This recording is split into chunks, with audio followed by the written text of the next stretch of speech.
Hi, welcome back. I'm Murshid Hassan Basri. In this video, I'm going to talk about the variability and process stability as the core of statistical process control. First thing first, we knew that the enemy of quality is variations. To beat this enemy, we have to know what it is, why it happens, and how to deal with it. Okay, I think everyone agree that any process must have variations, right?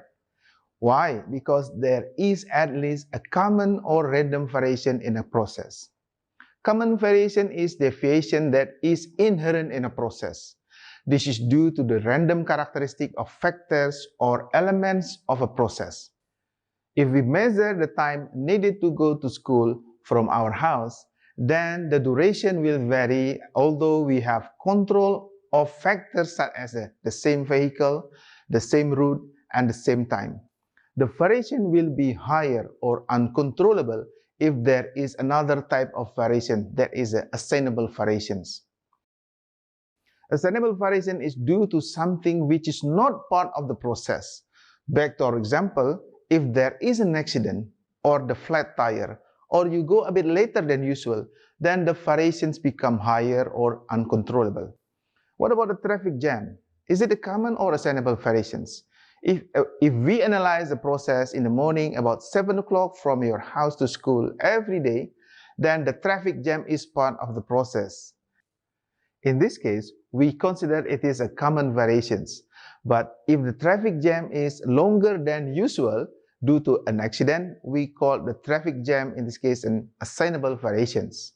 Actually, why is it an assignable variations?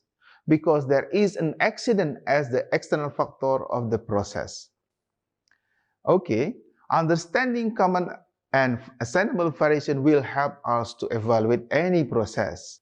Now, we continue with the in control and out of control concept to indicate stability of a process. Process is considered in control if there is only a common variation within the process.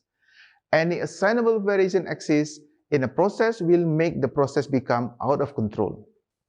Of course, we expect that a process is always in control, which means we know every element of the process. Process which is in control is the first step to quality process. If our process is out of control, then action is needed to identify an assignable source of variation. Be careful. Two operators doing the same process using identical machine at the same time may result in two control processes with different level of performance. Processes done by operator A can be in control as well as process done by operator B, although they have different variations. This is a normal situation since we have not discussed yet about capability that indicates a performance of the process. We will discuss later in another video about the process capability. One important question left. How do we know that a process is out of control? To answer these questions, Walter Suhart developed a control chart for us in 1924. That is why a control chart is very important to the SPC. In the control chart, there are some rules to detect out of control conditions. One of the most popular rules is Western Electric rules. There are 4 rules indicating out of control conditions. The first rule is if there is one point of data or sample data outside the control limit, then we conclude the process is out of control. The second rule is 2 out of 3 consecutive data points fall beyond 2 sigma limits. And the third rule is 4 out of 5 consecutive data points fall beyond the 1 sigma limit on the same side of the center line. The fourth, 8 consecutive data points fall on the same side of the center line. Regarding control limit, 2 sigma limit and 1 sigma limit will be explained in another video about the control chart.